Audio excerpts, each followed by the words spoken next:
Je suis né à Saint-Avold et j'ai vécu une grande partie de mon enfance à Ernie, à 20 bornes de Saint-A, direction Pont-à-Mousson en gros pour faire simple.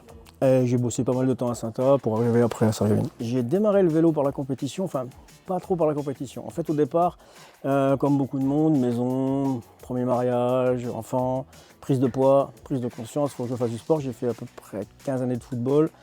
J'ai dit bah tiens pourquoi pas faire un peu de vélo, c'est un sport porté, ça va pas trop me faire de mal. Puis finalement, il s'avère que j'étais pas trop mauvais, paraît-il. Et moi, je viens de l'automobile à la base. Je suis chez des techniciens experts chez Citroën. Et mon magasin de vélo à Saint-Avold cherchait un technicien atelier. Finalement, j'ai dit tiens, pourquoi pas. Je faisais déjà mes vélos chez moi à l'atelier, à la maison. Et voilà comment je suis arrivé dans la technique du vélo. Voilà.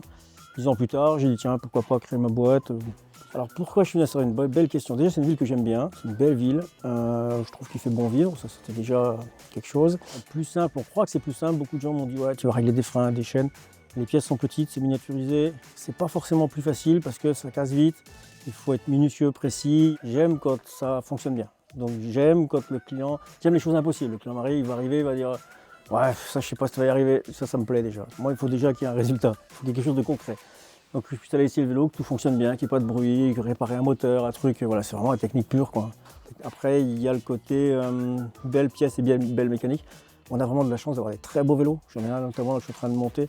C'est des très très beaux vélos de type compétition et c'est vraiment des beaux produits, quoi. Quand on aime le produit, c'est des beaux produits. Ça fait vraiment plaisir de bosser dessus, ouais. On est quand même vraiment axé sur la répa. Parce qu'il y a un vrai savoir-faire à transmettre, il y a des réparations qui ne sont pas si simples que ça, contrairement à ce qu'on peut croire. Ça reste des engins terrestres, c'est-à-dire qu'il y a quand même des organes de sécurité qu'il ne faut pas négliger, notamment les freins, les roues. On est sur la route, c'est ouvert au public, je veux dire, il faut quand même faire attention, ne pas faire tout et n'importe quoi.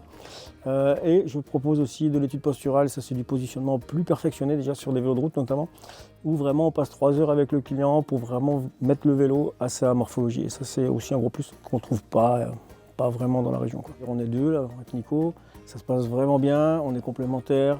J'ai pas envie de plus, j'ai pas envie d'une grosse boîte qui va vendre du vélo et réparer. Et j'ai pas envie non plus de rester tout seul parce que tout seul c'est un peu plus compliqué à gérer en termes d'horaire, en termes d'accueil des clients, etc. Prendre le plaisir où il y a du plaisir à prendre, bosser parce qu'il faut bosser, il faut bien se nourrir. Mais l'idée c'est le plaisir avant tout, c'est vraiment le plaisir, il faut qu'on dégage une certaine autosatisfaction, aussi bien dans le terme de plaisir que dans le terme de la réussite, que dans le terme où le regard des autres c'est important aussi, même si c'est pas primordial. L'idée c'est de se coucher le soir et de se dire bon, ma journée finalement était plutôt sympa et on verra bien demain ce qui se passe.